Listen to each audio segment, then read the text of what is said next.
Annette Tasker, the Children and Youth Program Coordinator at Redwind Consulting.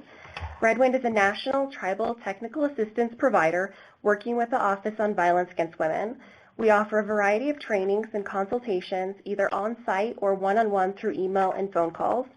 Thank you so much for joining us today for our first in the series of webinars on children and youth.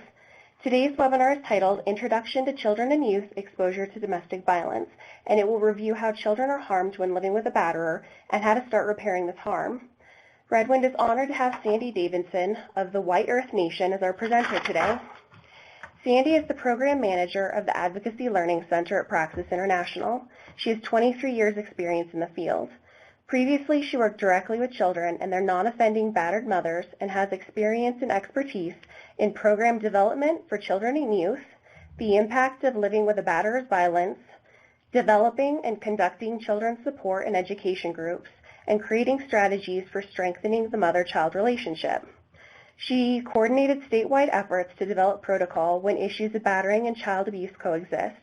She co-authored a manual for advocates called Responding to the Dual Issues of Battering and Child Abuse, Promising Practices for Battered Women's Programs. She served for several years as the keeper of traditional ways for the Minnesota Indian Women's Sexual Assault Coalition and remains an active member of the coalition. So with that, I will pass it over to Sandy. Thanks for being here, Sandy. Thank you, and welcome everybody. I hope you can hear me well enough. Again, my name is Sandy, and thank you for the introduction, Juanette and Alicia. I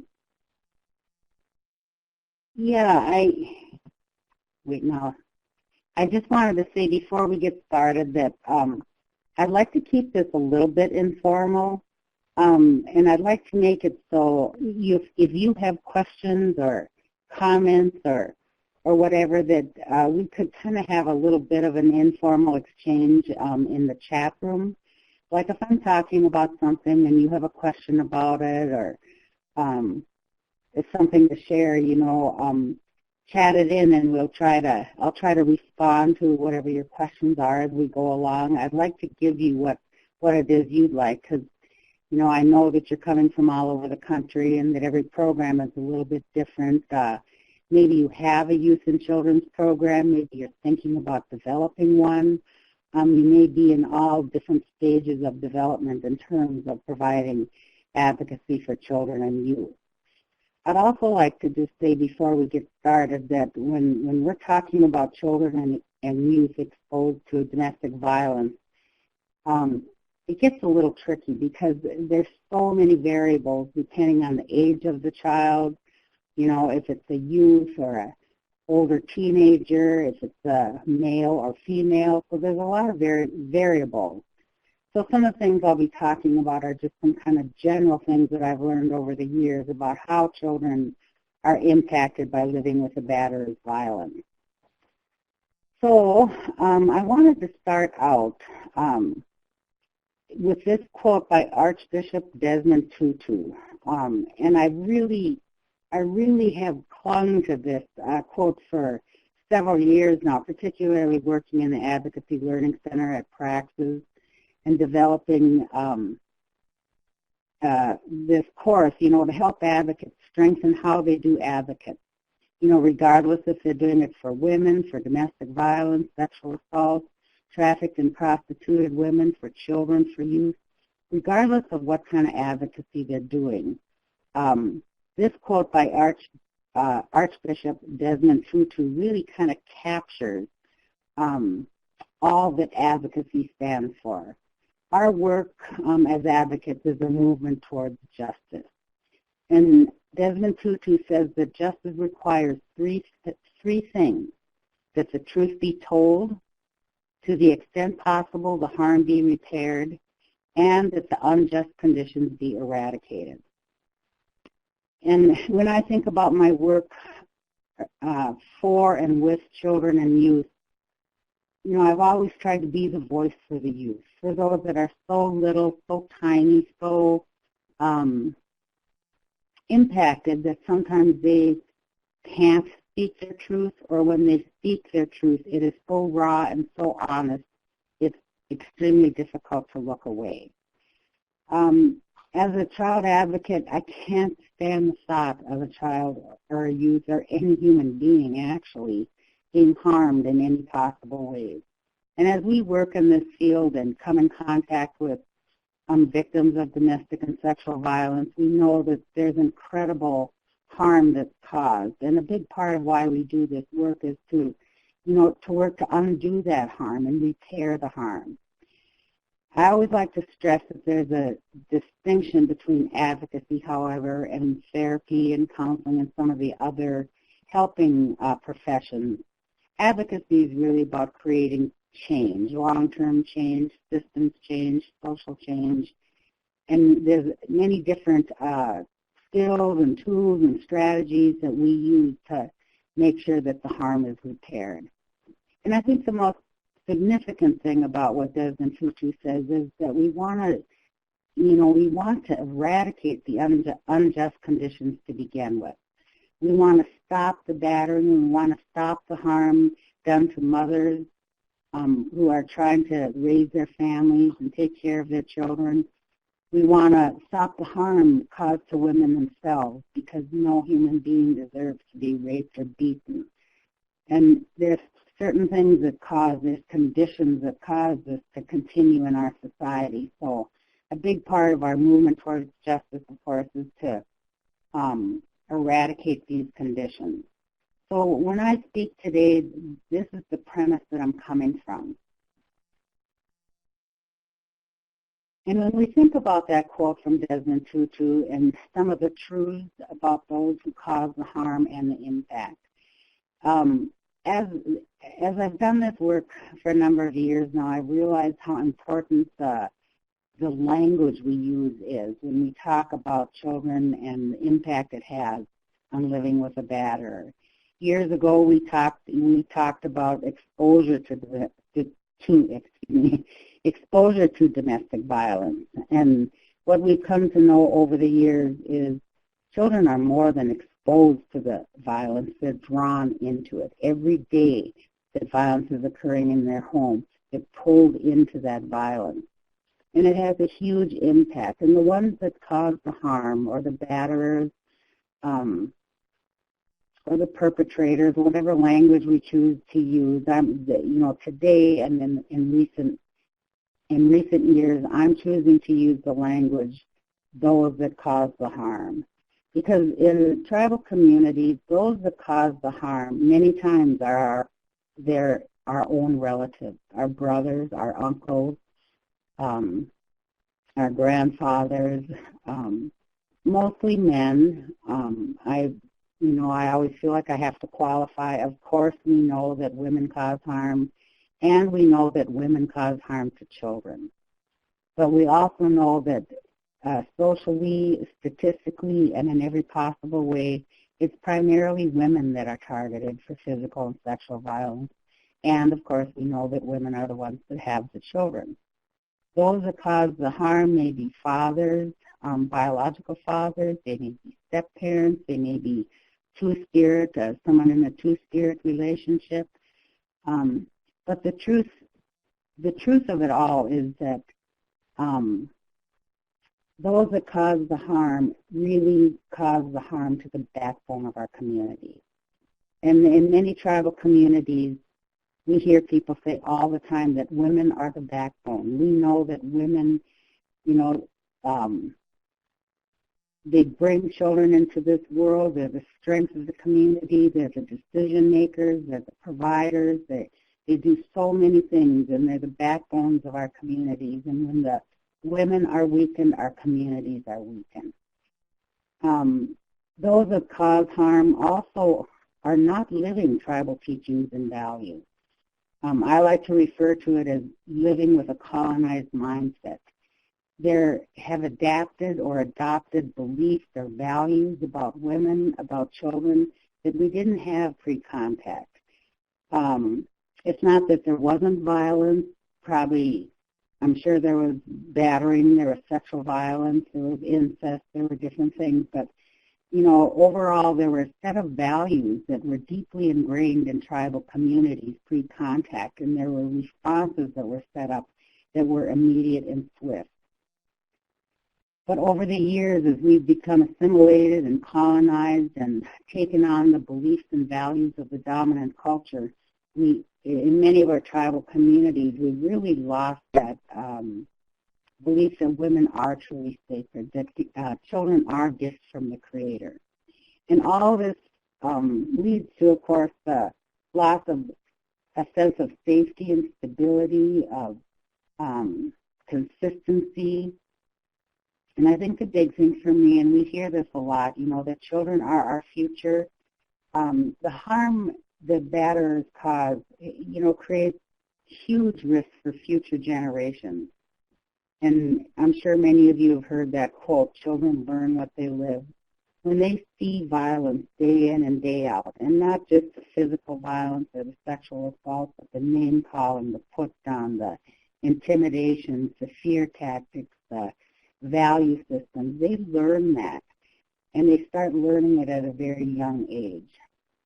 So, it creates great risks for our future generations and the future health and balance of our tribal communities. And the other thing I always like to talk about is that those who cause harm, really, they're causing a lot of harm to themselves as well, because they lose a sense of pride in who they are as warriors, as providers, as nurturing, caring adults, as contributors to their communities, and it really impacts their self-worth. So those are some of the truths that I think about sometimes. And, I'd like for you folks, that are calling in, if you can think of some other truths, that those who cause harm and the impact it causes, if you can chat that in, why not? Maybe you can help bring in some of the comments from the chat room as people jot that in. Definitely will, Sandy. All right, thank you.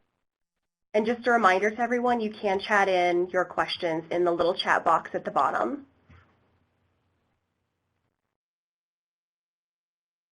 All right. So a batterer causes harm. And some of you, I'm sure a lot of you have already had a lot of this information, but I want to review some of this so we all kind of come from that same understanding and have kind of the same language to talk about it. So we know that battering is a pattern of coercive control, and it's in a partner relationship. It could be two-spirit relationship. It could be a heterosexual relationship. But we know that the pattern of coercive control, it isn't always a brutal physical attack or a sexual assault.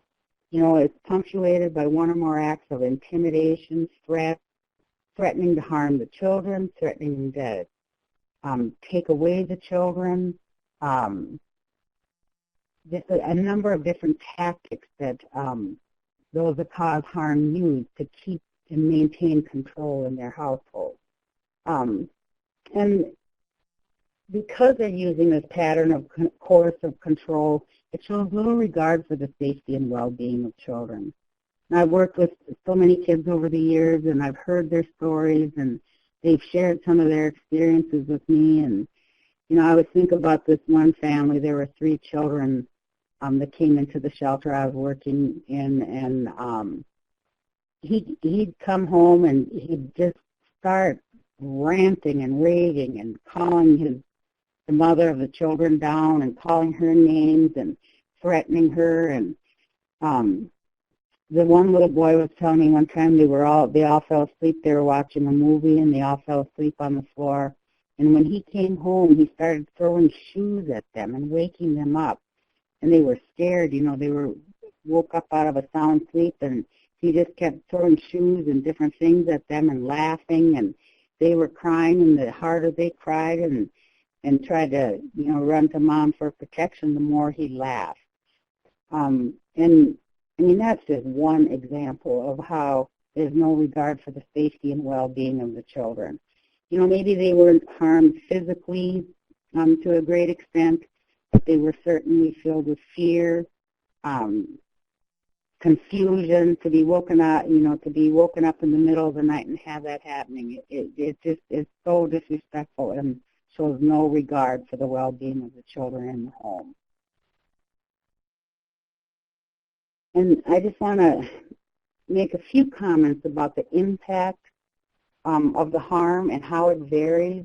There's a whole continuum of harm that happens, and kids are affected even when mom is called names or put downs, if she's called fat and lazy, a whore, some of the other name callings and put downs that we hear so often from women that are living with a batterer.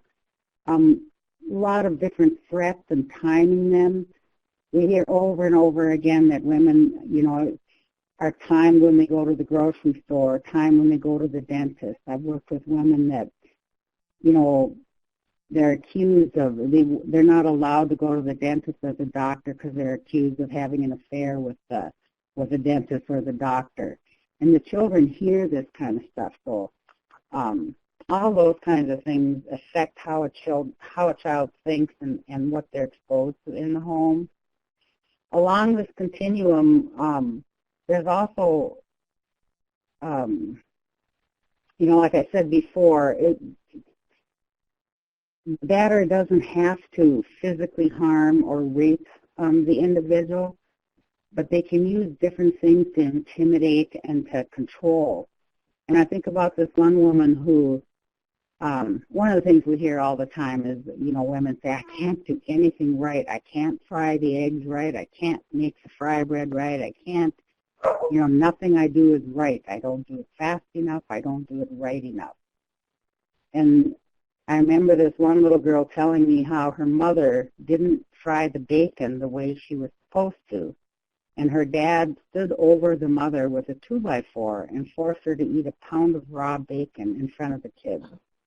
And this little girl was so angry. She was so livid. And, she really wanted to hurt her dad.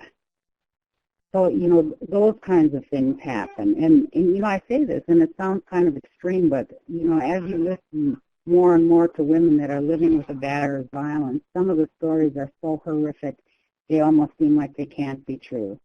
But, I've worked with a lot of women over the years, and I can't believe, their stories are so similar in so many different ways. And these are true stories. When we think about that continuum, too, we think about some of the other risks, the presence of other risk factors and protective factors that take place. We all know that drinking and drugs do not cause violence, do not cause the batterer to hit and to brutalize a woman, but we do know that if they're taking drugs or drinking alcohol, the violence may intensify or it may increase, but it's not the root cause of it.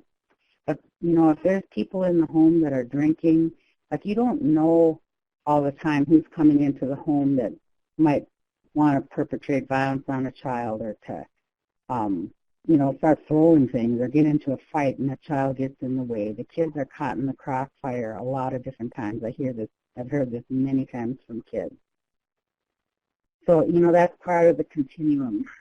Also, sexual assault is in there, and I can't tell you how many kids I've talked to when they tell me their little stories and talk about what's going on in their lives. It's incredible how many of them have told me stories, and what I know to be true, whether they realize it or not, what they have witnessed and what they have been a part of is the raping of their mother. And I think about this one little girl who, she said, that her mom and dad were screaming and her dad was hitting her mom and basically what she was describing was the rape. And then, so these kinds of things are happening and kids are exposed to that. They witness it. They're drawn into it. And how they are perceiving a loving, caring relationship after witnessing something like that is, a little hard for us to comprehend and to believe. But again, these are things that kids have told me.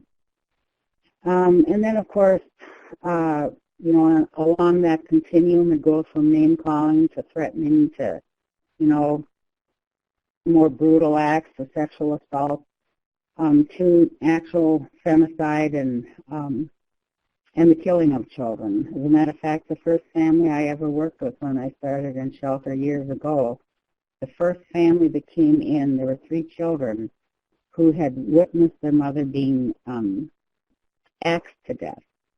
He took an axe and he killed the mother of his children in front of the kids. And again, you know, these stories sound horrific, but these are truths that happen and that we have to continue to expose, so the rest of the world understands, you know, that children live with horrendous things that happen every single day. And we know that far too many children are also killed at the same time that their mothers are killed. So that continuum of violence is something to really think about and to consider.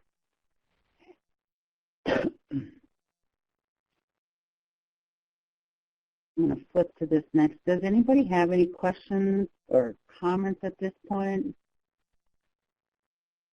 You know, feel free to chat it in. Lynette and I'll be checking it off and on.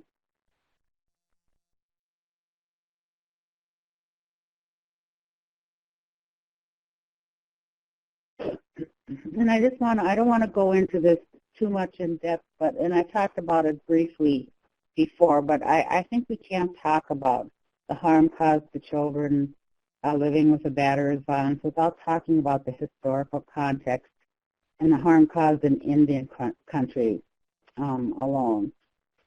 And I'm sure many of you have had this discussion and looked at history and made the connections between violence that's occurring in your communities today. But again, I just want to go through this briefly, you know, so everybody's kind of on the same page and understanding. So it helps us working in our own tribal communities. You know, pre-contact, women were generally viewed as sacred. They were held in high esteem. They were valued in the community. You know, the men and women in the communities work side by side. I think about some of our dances. We have like the two-step, you know, where partners are dancing side by side. And we didn't have this, you know, that men were, you know, that wore the pants in the house. We didn't have those same kind of values pre-contact. And violence against women was extremely rare. But like I said, you know, it happened, but there were systems in place where the responses and accountability were swift and immediate. With that early contact, of course, was the beginning of the loss of our culture. And we know the history of genocide, of forced assimilation, of the boarding school era, of children being removed from the home, and how the loss of language, which is directly connected to the values that each tribal community has been lost, or not lost, but certainly, I don't know how to say it, kind of stunted, I guess, you know. I mean, when so many of our ceremonies and everything went underground, people didn't learn that. And the language is directly connected to the values. So with that process of assimilation and forced removal, we lost a lot of that in tribal communities, and as a direct link to the colonized mindset that men in our tribal communities have, or that non-Native men have towards Native women, children, communities, tribal communities, etc. And you know, and along with that came the change of the status of Native women and children. And we know that in dominant culture, women are really kind of perceived as second-class citizens. You know, in the early settling of America, they had witch burning. Women were perceived as property. Pre-contact, Native women weren't seen as property. Like I said, we worked side by side for the well-being of the entire community, not just one gender or the other. And we see things changing over time. And, some of the things that are happening today, and we see this in tribal communities all over the country, that when women are battered, they're being held accountable for the batterer's violence. And that, results in the continued removal of children from a non-offending parent. So it's kind of like a repeat of history on some level. And, this webinar isn't long enough to go into all the reasons why this is happening, but it's directly related to policies and practices and how different systems respond to battered women. But I just wanted to call your attention to that.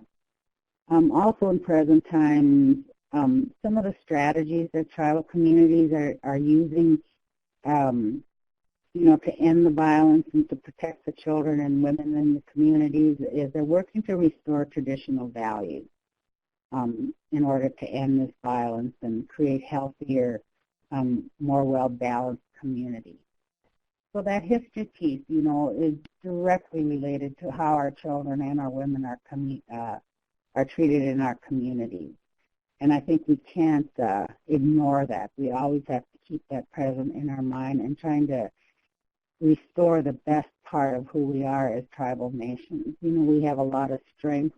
We have a lot of integrity. We have visions. We have values. We have so many positive things that the dominant culture said this wasn't true, that we were infantile, that we were savages, whatever. But, working to restore and that belief in who we are as strong and beautiful people is a very powerful strategy that's been very effective in tribal communities across the country.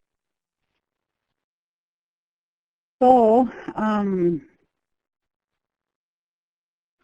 want to take just a moment here. I see Evangeline Gray.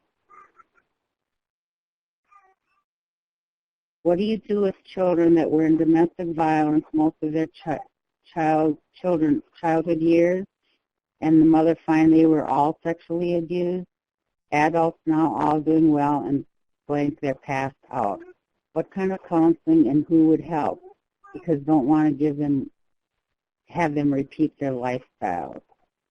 Oh, this is Evangeline, this is a powerful question and such a sad story, because we know, in fact, that this happens a lot of times. I think, and there's no quick and easy answer, right? I think some of the things that I'll be talking about later is, how do we support a woman who's being battered and help her to support her children? The thing is, most of us really grew up in these kinds of situations, and it was like the norm. Like you didn't know that something else could happen or that there was a way of life that could be better. And when you live in that and you don't have any outside education or support or, whatever, it just becomes normal. And I used to think it was normal too, but guess what? It's not. So you want to help the whole family unit kind of break away and break those cycles. And I think, like I said, I'll talk about that a little later in some of the future slides. But what you want to do is help kind of reframe what their experience is. Give them the message that there's nothing wrong with them. What's wrong is that they were raped or beaten in the first place. And that's why I started out this presentation talking about Desmond Tutu's quote that we can't always make individual situations better, because it does take time and it's so complex and so complicated. But we have to constantly work to change the conditions that help support perpetrators to perpetrate battering and sexual assault, to stop them, to hold them accountable, to support a mother who's being battered so she can be the best mother she can be, to teach her new skills and language to use to help her children realize that what's happened to them or is happening to them is not their fault, and to teach them how to reach out and find the kind of support they really need. So, it's a tough one, Evangeline, and I know that I didn't fully respond to it probably the way that I could, but, those are some of the things that first come to my mind. And then Mark, Jane, and Evangeline, hopefully some of the stuff I say here in the next few slides, too, will help you think about what you're asking about. So Mark James, what strategies can you suggest to reach out to or in providing an environment that encourages abused women and children to contact us as resources for them to help them get beyond the fear, shame, and other reasons they may not seek assistance? Mark, this is another really challenging question. As funding sources have come in and we open up more and more programs, we do that, so women that are being battered and children that are living with the batterer's violence will have a safe place to go. And I think, as they come into your programs, the messages we have to constantly give them is we believe you. It's not your fault. For the children, it's okay to love your dad or your stepdad or your uncle or whoever it is that's hurting you. What's not okay is the violence. And I always think, Mark, sometimes that, we can send women to all the counseling and therapy and get all the help in the world they need, but until the batterer stops battering, their lives will not change much.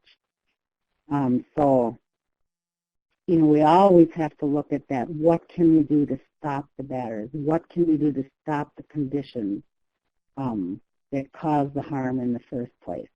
So as we develop programs to support women who are battered and their children, we can't forget to focus on changing and stopping the batterer's behavior, because that is probably the only thing that's going to make life better for women and children, is when they stop the battering. So I'm going to move on here to this other side. And Mark, I don't know if that kind of helped you a little bit, but please, keep thinking critically about the issues and asking the questions, and hopefully some other things will come up when we move forward with the rest of the slides. So let's talk specifically about how children are harmed when living with a batterer's violence. And again, this is one of those tricky things because it varies so much depending on the age of the child, right? And how long they've been living with the violence. There's so many variables. But let's talk a little bit about some of the regressive behaviors. I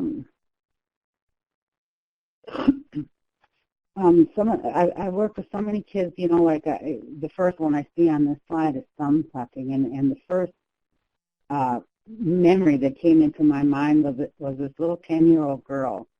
By 10 years old, most kids are over the thumb sucking, but the mother was telling me that she didn't know what to do with her 10-year-old because she was going to school and she was sucking her thumb, and she was trying to get her to stop sucking her thumb. But that's the reality that with a lot of kids that are living with a batterer's violence, they have what they call regressive behaviors. Worked with many different kids, 7, 8, 10, 12, 16-year-old kids that started wetting the bed, directly related to living with a batterer's violence.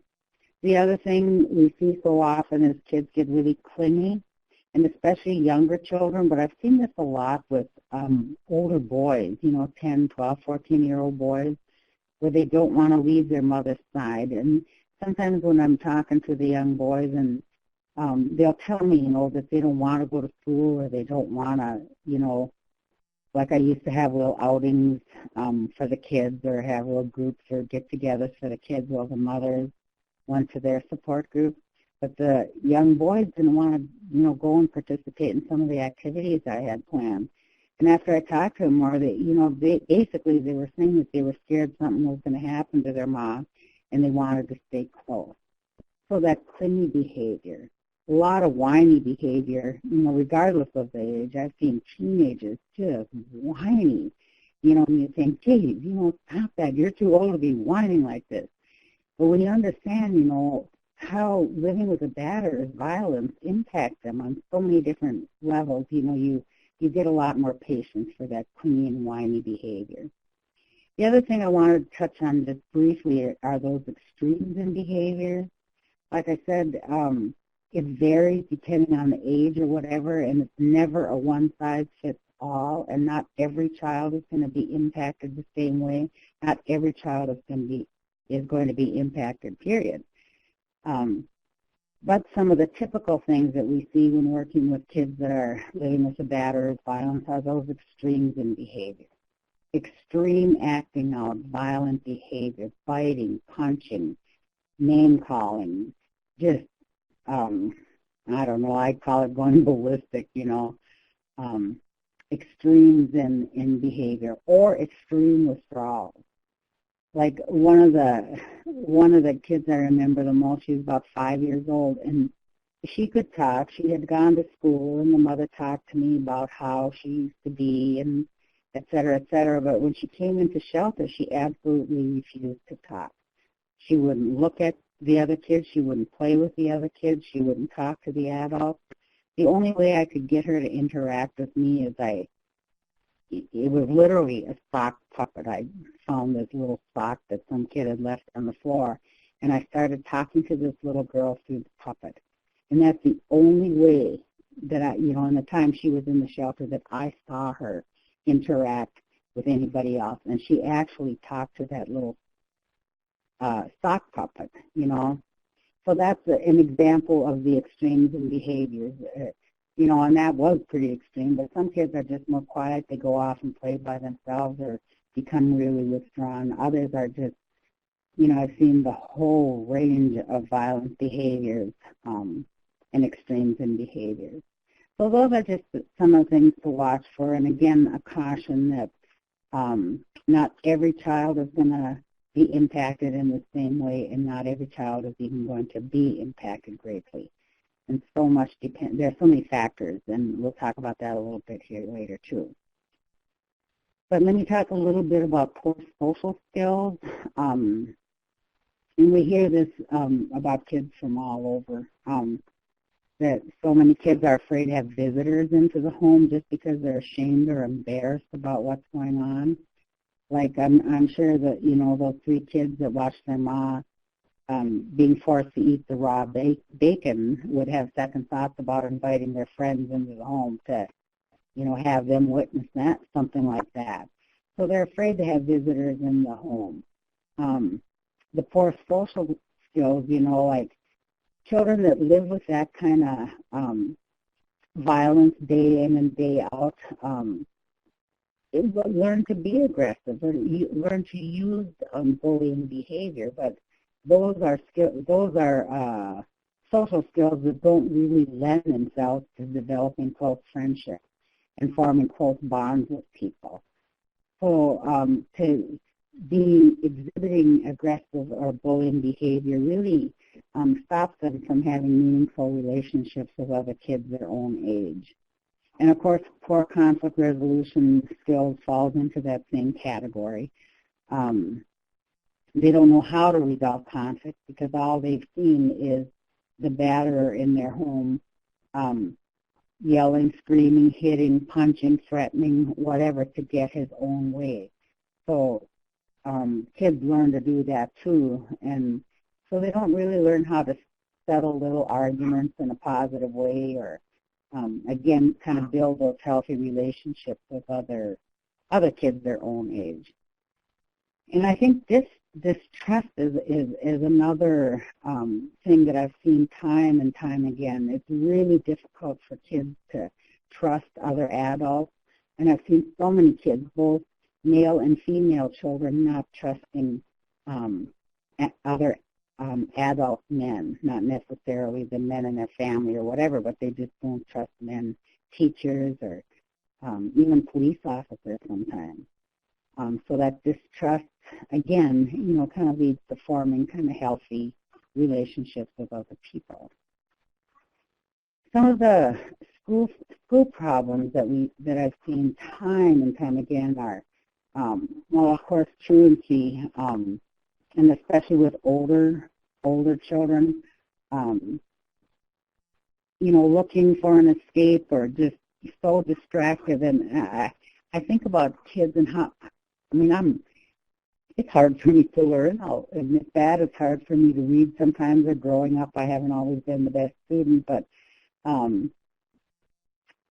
uh, it's really hard to concentrate on learning ABC 1, 2, 3 when your mother has been raped the night before, or like this one child was telling me that every night his dad would come in with a baseball bat, and he never knew what time, but the father would come in with a baseball bat and start beating on his mom.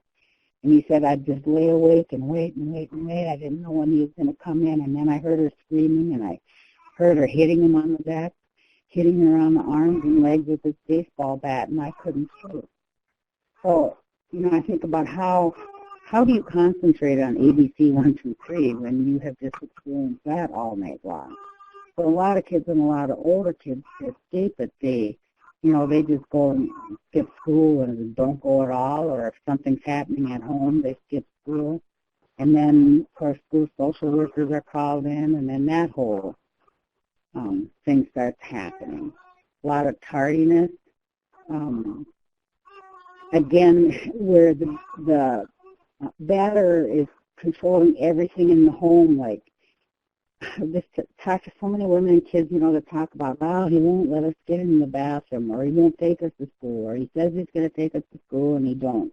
Or no, he won't let Ma take the car because, and then the mothers are telling me that they think that she's going to go out and have an affair in the short time it takes to get the kids to school. So tardiness is an ongoing issue, and absences, of course. And the thing I want to talk a little bit about here is hyperactivity. Kids that are living with violence, like, I just get so frustrated because I think we have a tendency to label kids, with ADD or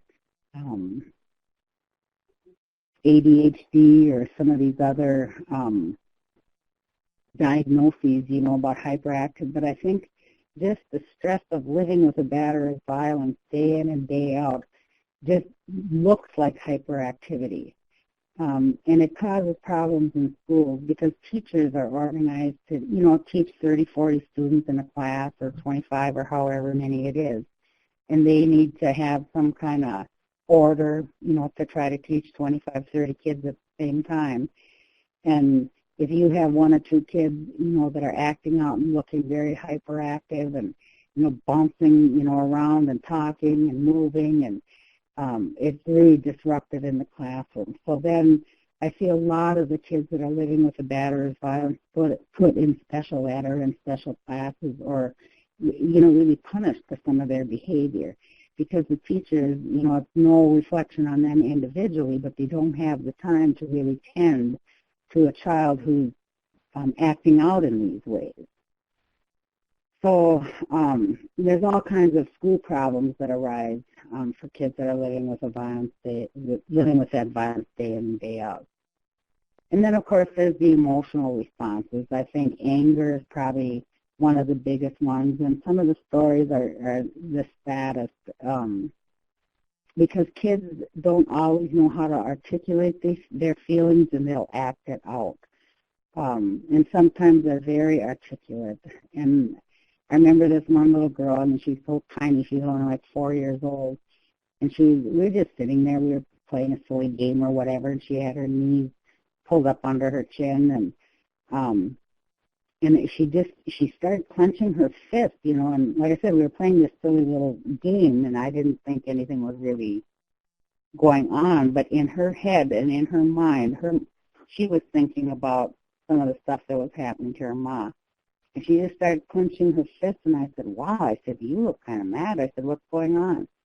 And she says, I'm so mad at my dad. She says, when I see him again, I'm going to kill him. And this is coming from a 4-year-old. And I think it's directly related, of course, to the sadness, to the powerlessness, to the, and it comes out as anger. I've seen that in older boys. I think there's one kid, he was like 12, 14 years old, and he said, if he ever touches my mom again, I'm going to kill him. And we know that statistically a lot of the kids that are in prison for killing their mother's partner or whoever or that are in jail for murder are in jail for killing their mother's abusive partner.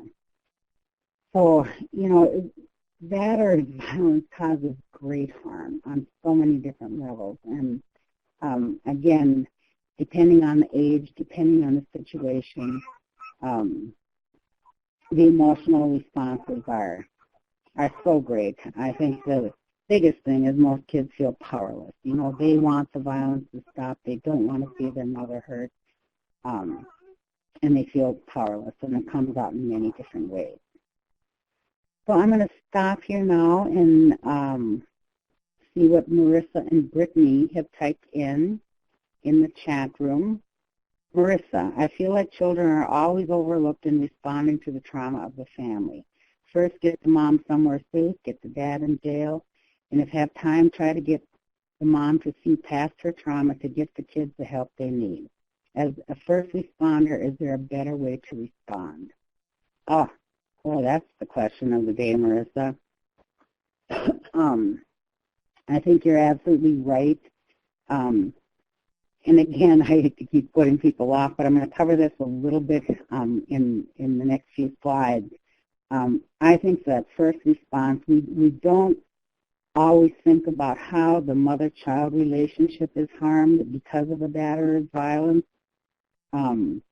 Safety is always first, and a lot of times the kids don't want to go. They don't want to leave their home. They don't want to leave their dad or their abusive stepdad or whoever it is that's causing the harm.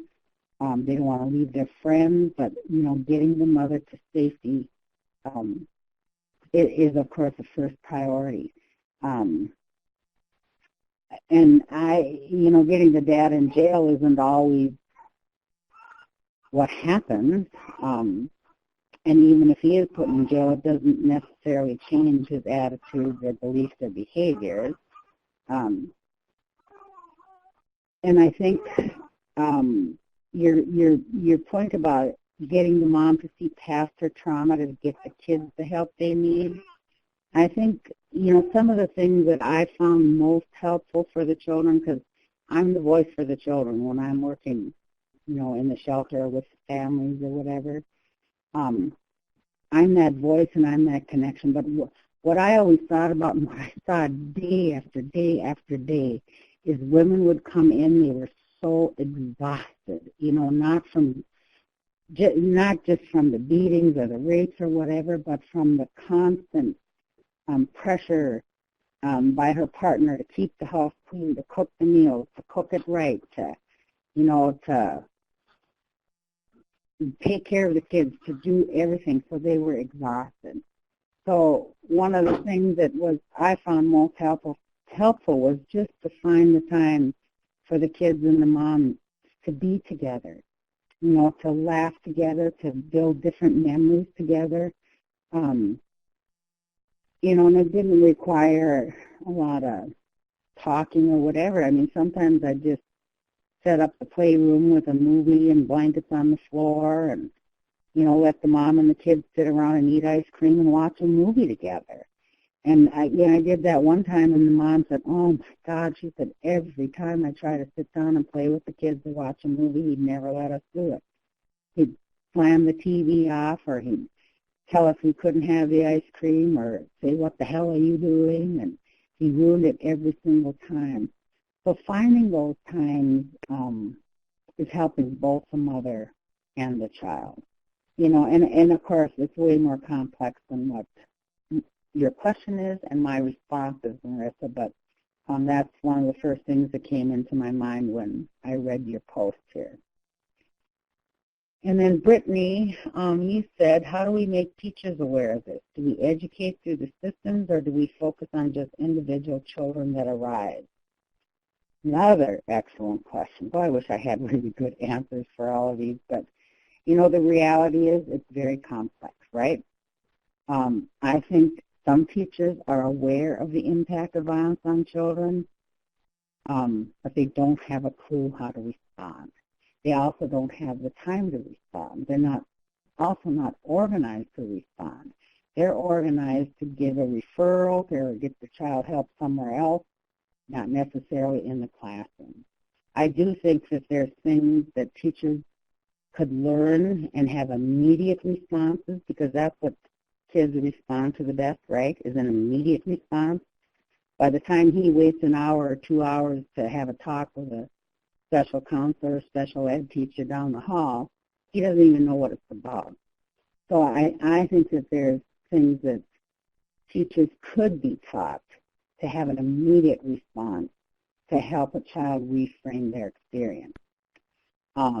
Does that happen? Not very often. I do think there's a certain amount of advocacy that needs to happen within the systems and helping the school officials change their policies and practices so they respond in different ways to kids that are living with a battered violence.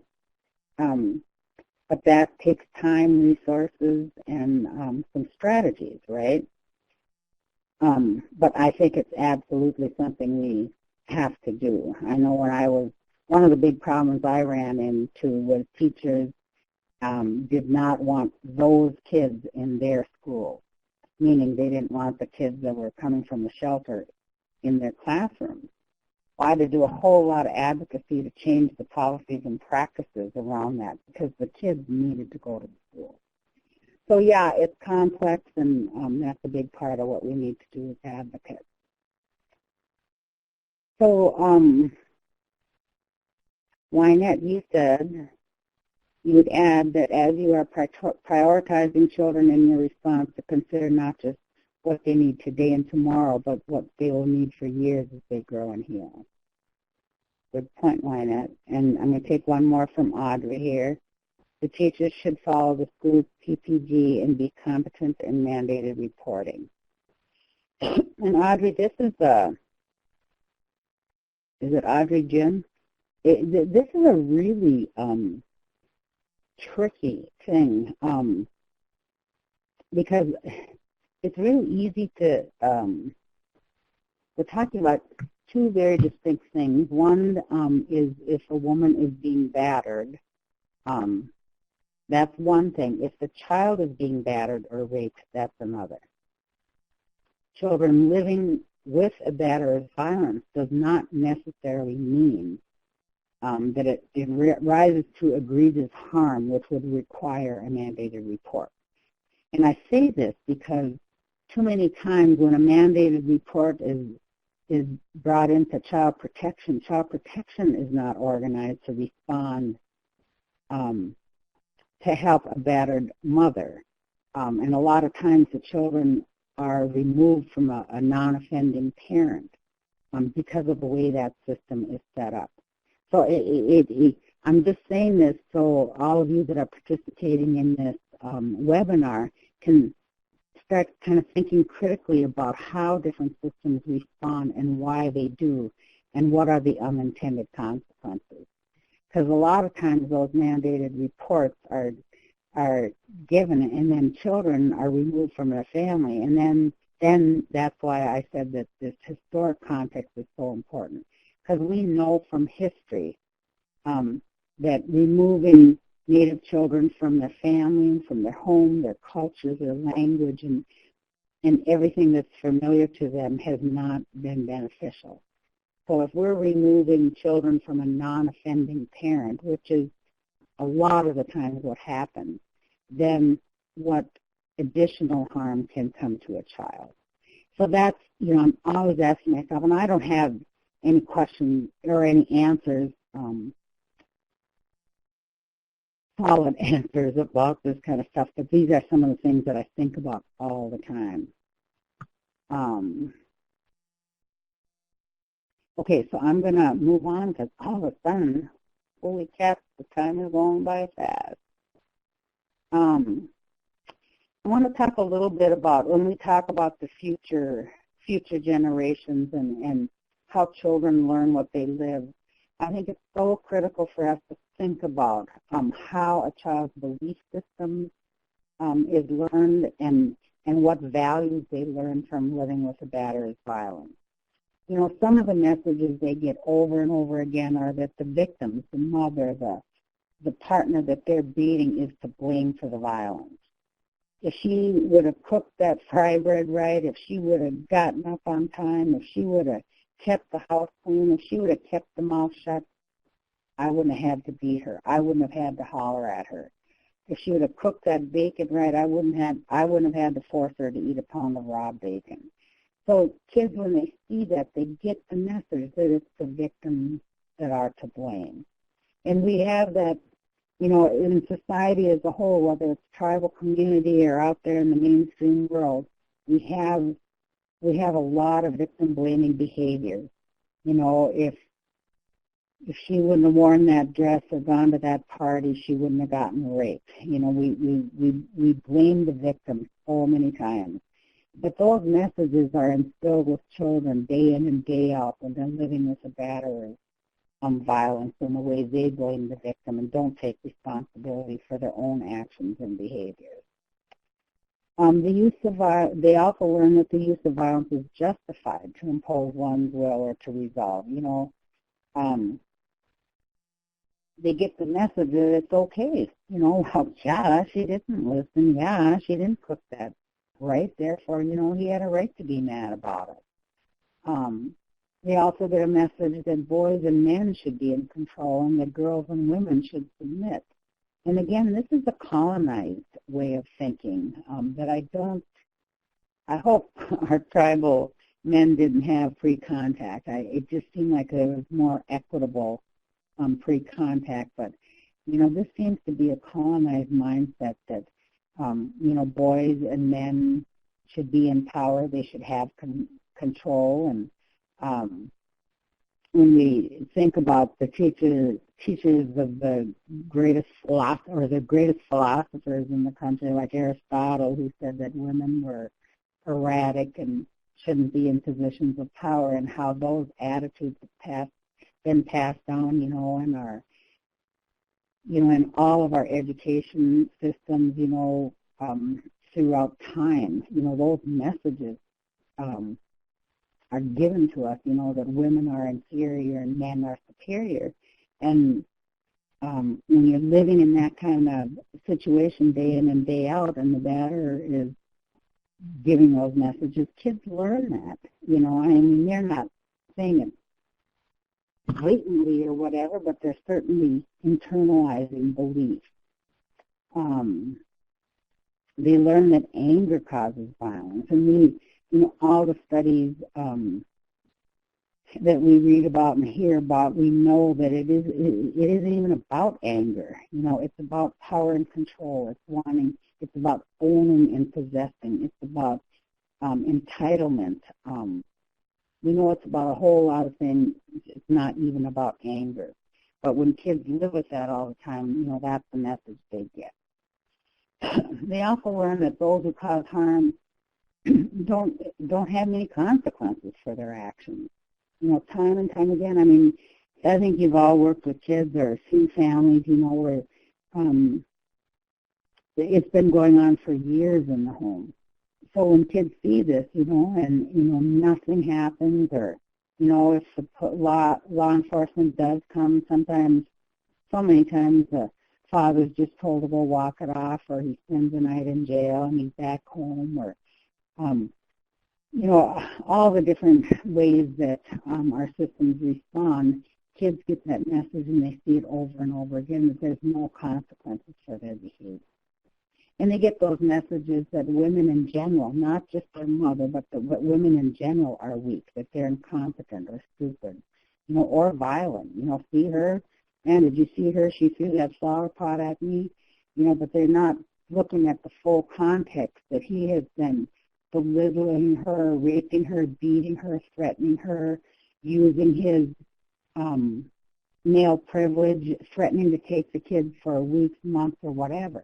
So, and kids don't have the ability sometimes to sort all that and put it in context.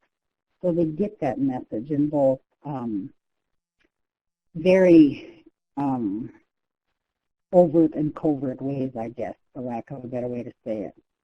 And then there's also this notion that kids get the belief or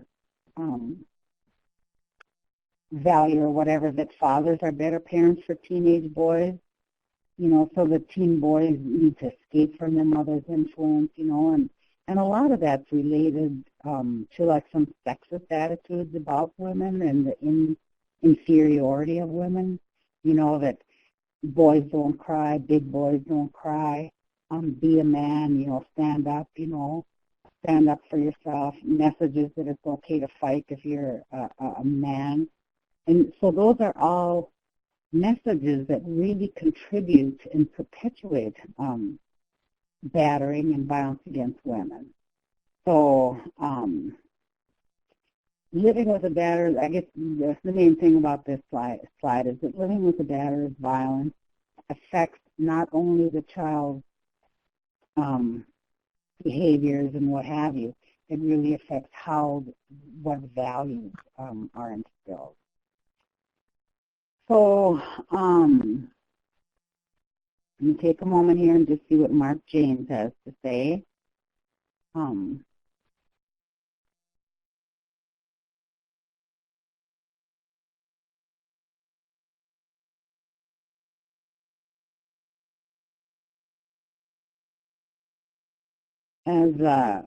As a man who will be strongly advocating for the victims, what strategies can you suggest to also advocate for the abuser in providing assistance to help them heal in order to break the cycle? Mark, that's an excellent question.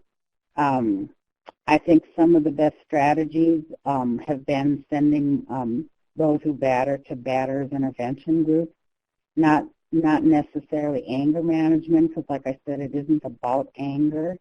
It's about power and control and not taking responsibility for their behaviors and minimizing the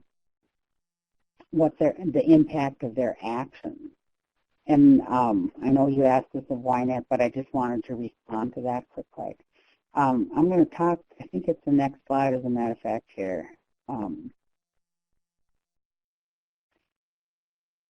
And Mark, this slide might address some of the things that a batterer needs to work on and take accountability or responsibility for. For example, like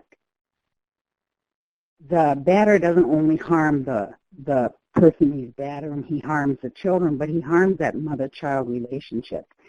So every time he overrules the mother's parenting position, it's harming that mother-child relationship because, we're talking about how we discipline children and what we try to teach them. If someone comes along, if anybody comes along and says, that doesn't really matter, she says you can't go to the game, and I say, oh, why not? Go ahead and you can go. It just gives that child different messages, and it impacts the mother-child relationship. And I think about this one woman I worked with. He had total control over the money. And like I said, the control happens in subtle and not so subtle ways. But like this one woman, he'd give her $50, $60 and tell her to go to town and buy groceries. And she had 3 kids, and she'd take the kids and go to town. Well, what did she buy with $60? She bought sugar, she bought flour, she bought meat, she bought the staples, salt, the things that she would need, to get by until the next time she went to town. When he would go to town with the kids, he'd take $300, $400. Well, what did he buy with $300, $400? The kids got ice cream, they got cookies, they got treats, they might have even got a trip through McDonald's, So who's the bad guy? That's undermining the mother and her decisions and all that she does, and it's making her look bad and making him look better. Every time he ridicules the mother in front of the children, it undermines her relationship with her children. They learn and they're getting the message that, she is no good. She doesn't think straight. She's the one that's wrong. He's right. you know, giving the kids the message that she's incompetent or unsafe. You know, your mother's so stupid, she can't even figure that out. Messages, any kind of message like that.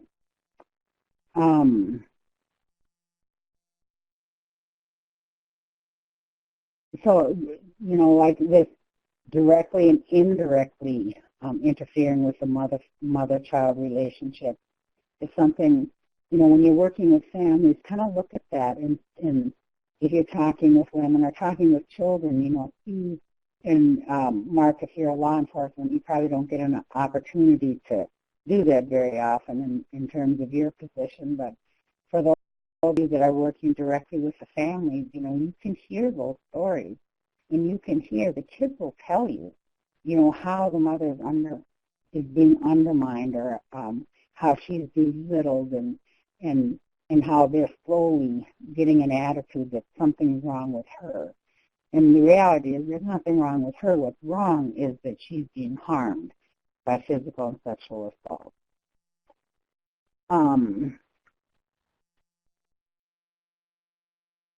And I talked a little bit about this before, but I just want to emphasize that, you know, just like a child going to school and concentrating on ABC 1, 2, 3, it's, you know, when they're laying awake all night wondering what's happening in the next room, or listening to the screaming and fighting going on, or living with fear and walking around on eggshells, it's hard to concentrate on schoolwork.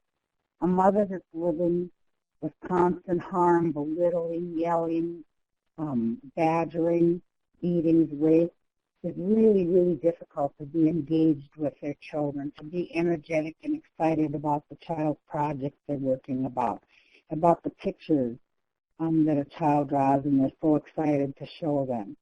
It's really difficult to focus their attention on the children.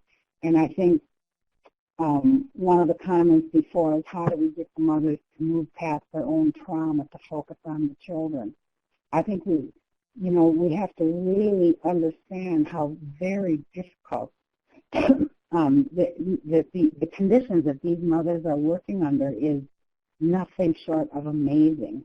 That they continue to keep track of all the details of child care, schooling, meetings, clothing, the right size clothing, the favorite books, the favorite treats that a kid might have, that they can do all this when they're being woke up in the middle of the night with a bat over their back, or, forced to eat raw bacon. Or this other woman, he refused to let her go to the dentist because he was convinced she was having an affair with a dentist, and he literally pulled her tooth with a pliers and prevented her from going to the dentist. So when you see all the harm that a mother is living with, we have to be patient and help her restore that relationship. Because most of the mothers I've known, it's like when they really, really realize how much harm the kids are experiencing, they find the energy and the resources to really do something different. It may not mean leaving the relationship. As advocates, we try to respect whatever wishes the woman needs, because we don't know her situation. And we can't pass judgments, because what she's telling us may just be the tip of the iceberg of what she's experiencing. But she has many, many protective factors that she uses to keep her children safe. Like, I think about this one family, they lived on the reservation, and she got an order for protection, and the judge told him he couldn't come within 500 feet of her. So he never went closer than 500 feet, but he pitched a tent out in the woods and kept an eye on her. So she knows this is going on. She knows he could sit down back there with a rifle or anything, and, or just the physical threat of having him so close, watching every single move. And that mother took special precautions to block off certain windows, to store food in a shed in case he came in. She gave them instructions to go out in the shed. She told them where the water and the food was. And I'm just using this as an example that women who live with a battered violence, use so many protective factors to keep her children safe that we don't even hear about, and we don't even give her credit for. And we want to say, well, you know, you better take better care of yourself so you can take better care of your children. And when she's already doing an amazing job. So helping other systems, people understand the protective factors that a mother uses to protect them is really important as well.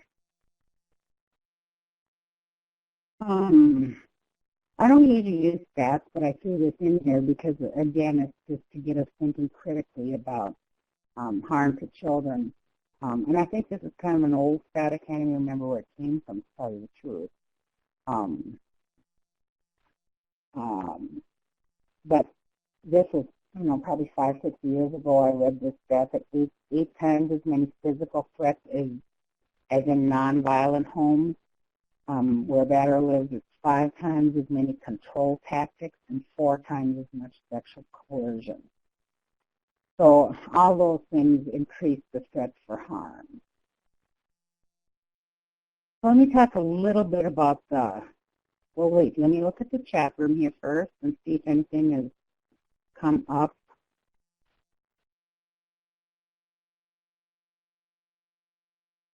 You know, there's I'm just in response to how to start a group. I'm assuming it's a batterers intervention group or something. You know, I just I see some things. I don't know a lot about the moral recognition therapy curriculum because I don't know how much it focuses on the control tactics batterers use, and that's always a red flag for me if they don't focus on the control tactics. So as you're investigating or looking into some of the groups or ways of facilitating them, I think a lot of programs have gone wrong because they think that anger is the reason people batter, and if they just get their anger under control, everything will be fine, and that this hasn't proven to be the case. So, you know, check whatever curricula or whatever that you're going to use and see, you know, how much they focus on the control tactics that batterers use. And in this slide here can talk about some of the things that, you know, if a batterer goes to into a group or something that they should really take an honest look at, or if the facilitators can get them to take an honest look at how they use their authority. You know, because these are some characteristics of those who cause harm that they have. You know, they're very authoritarian. They call the shots. You know, they slam their fists down and say, this is the way things are going to be. They're the boss. Another characteristic is a lot of under-involvement with their children. They don't, like I just talked to this young woman not very long ago, and her husband told her, look, I work. It's your responsibility. Don't expect me to change the diapers and don't expect me to wash the clothes. You know, you're the mother, I'm the breadwinner.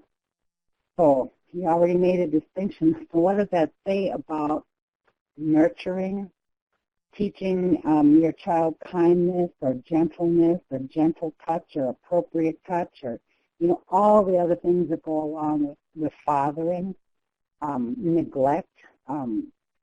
Sometimes like this one time I was down at the zoo and I was just watching parents, you know, interact with their kids.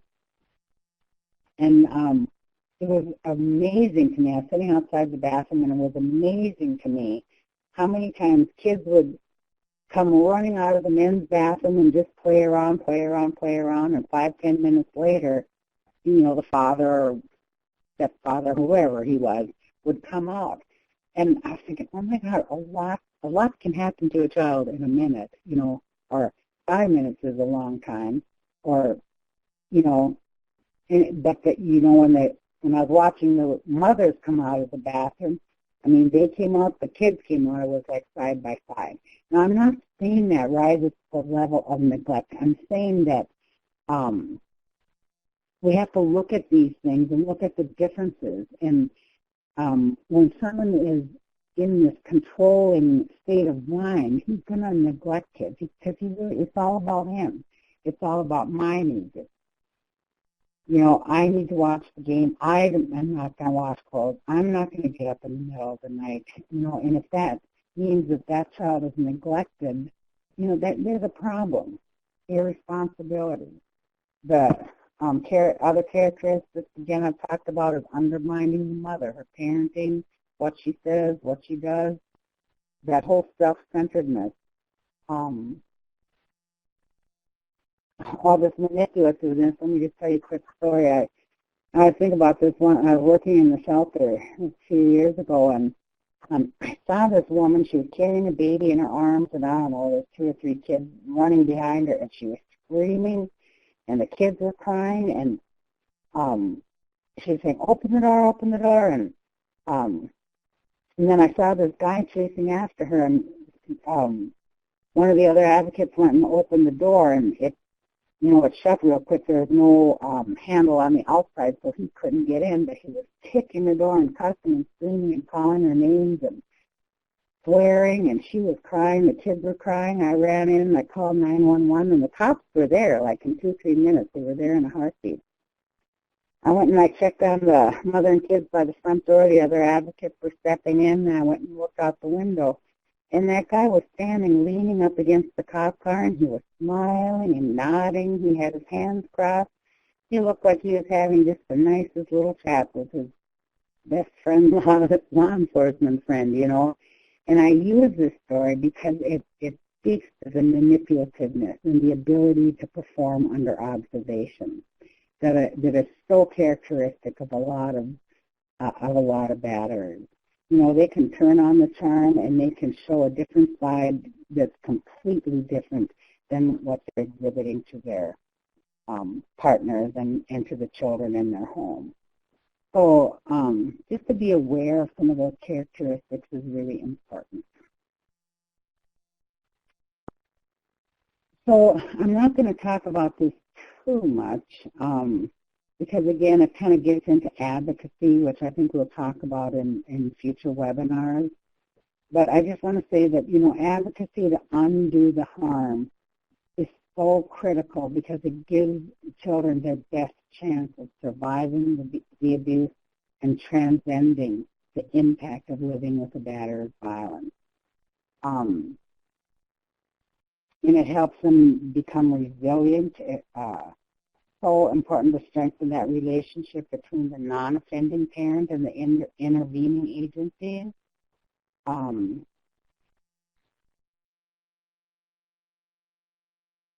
was going to say something else about that, but I forgot right now, so I'll just move on. And undoing the harm really increases a woman who is battered and her children's chances of escaping the abuse safely. And that's not to say that she may or may not go back at some point. Again, it's it's about autonomy and about a woman's decision, and sometimes she is just not able to provide a roof over their head or the food they need or the transportation they need. Sometimes she knows what's best for her and what needs to happen to keep her children safe and cared for, and sometimes it means living with a batter's violence to keep her children clothed and fed. So, again, to kind of do away with some of those judgments is really important in helping and supporting her to make decisions for her and her kids. So I'm going to take a look at the chat here now. I see Wynette has got some good suggestions for people, and you can probably do some follow-up because Redwin has this CA stuff that they provide for you. So yep, stay in touch with Wynette and Redwin. Oh, and I like this easily infused custom and tradition. This is something I've realized, like a lot of the batterers interventions for Native men. I mean, if it's presented right, they really get it, and they start taking a look at their own behaviors and start taking responsibility and working to change it. You know, I think change at any time is kind of challenging and takes some time, but I think, again, this strategy of restoring our customs and our traditions, our ceremonies, our language is an effective way to, or one of the ways that we can help batterers unlearn what they've been taught, to decolonize their thinking and to respond to their families in ways that, you know, traditionally they should. So, Sandy, just to let you know, you have about 9 minutes. Yeah. This is Wynette. Yeah. So, do we want to take a moment and just see if anybody has any other questions they want to ask before we wrap up on a few slides here?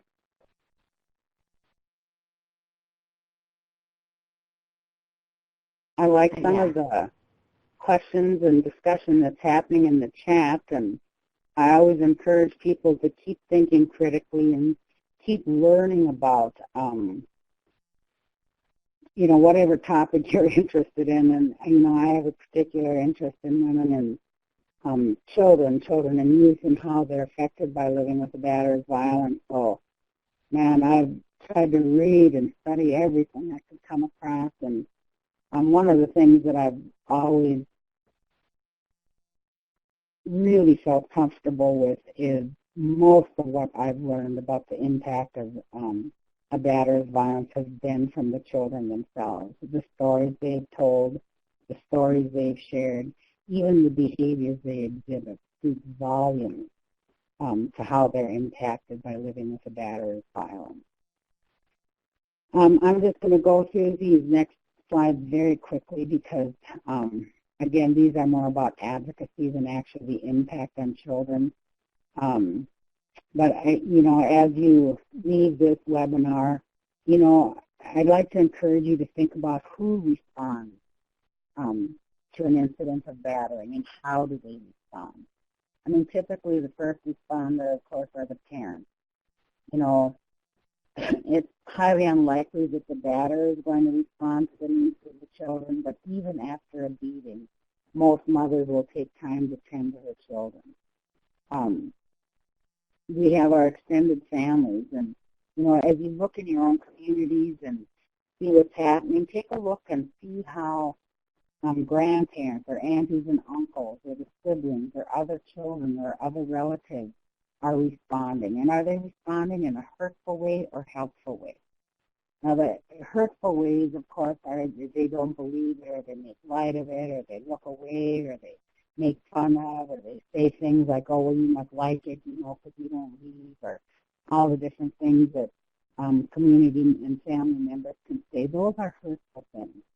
But think about, you know, and really listen in your community to the responses from family and community members. What responses are helpful? You know, I mean, and it might even be something as simple as, man, you must have been so scared. You know, man, that ain't right. You shouldn't be doing that. Those are responses that are helpful because it's saying, hey, I believe you. Hey, that is something that's difficult to live with. Just this slide I just put up here, you know, to, again, keep us thinking about, you know, our communities are sacred. Our communities are sacred. And there's many different components of that sacred circle. It's not only that immediate family, but it's the extended family. It's community members, you know, whether it's urban community or reservation community. There's extended spiritual family, you know, where there's and their namesakes, or, you know, that's all part of who holds the safety of our children in our community. You know, it's not just a battered mother. It's the whole community on so many different levels.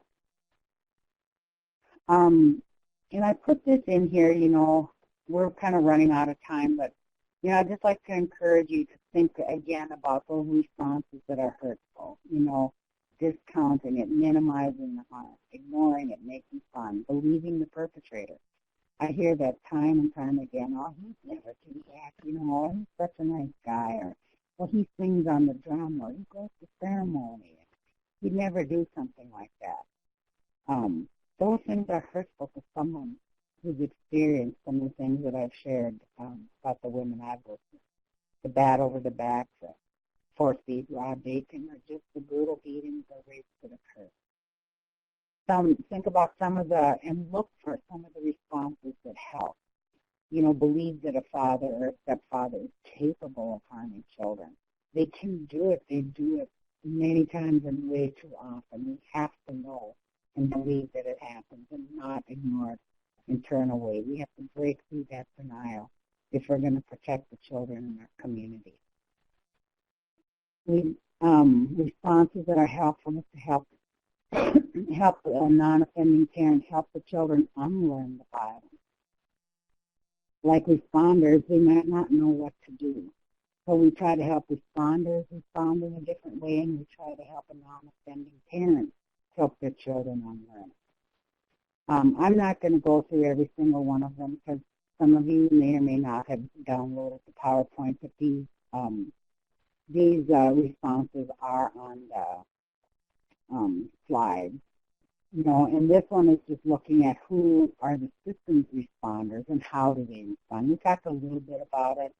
My son was a tribal police officer for many years, and he'd always say, "Mama, what do I say to these kids?" You know, because you know, he felt bad for the kids. You know, so I'd talk with him, and you know, just giving him little things that he can say. You know, like, "Hey, you know, it's okay. You didn't do anything wrong."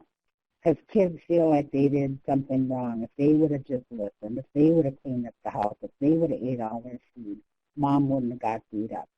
You know, so for law enforcement to respond and say, "Hey, kids, you know, you didn't do anything wrong. There's nothing wrong with you."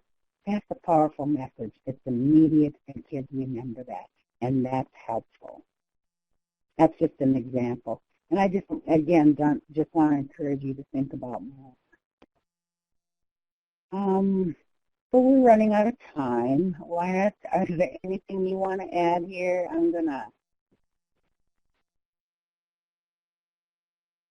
this again kind of goes into more advocacy. I'm flipping through these slides. Yeah, I just think this restoring tribal values is so critical because that's how we're going to create healthier communities, a healthier tomorrow. You know, stronger, more resilient children. You know, there's a lot to do. Our communities are hurting, but we have the power, we have the strength, we have the commitment, we have the desire to create change. And for all of your communities, you know, to take a look at what's going on, wherever you're from, whatever's going on, and try to restore those tribal values. It's going to make a difference for our kids today and for our future. So why not, unless you have anything else you want to say, I think I'm done with my presentation, and I want to thank everybody for your participation, you know, whether you're listening, chatting things in, and thank you for all you do for children. Yeah, I'd just like to say thank you for everyone for coming and remind everyone that Redwin is available for free on-site consultations and visits. We have more children and youth webinars coming up, and you can contact me about children and youth programs.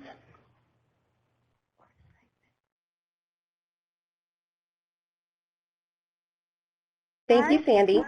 Thank you guys so much. We're going to close out now. Thanks, everybody. Bye. Bye.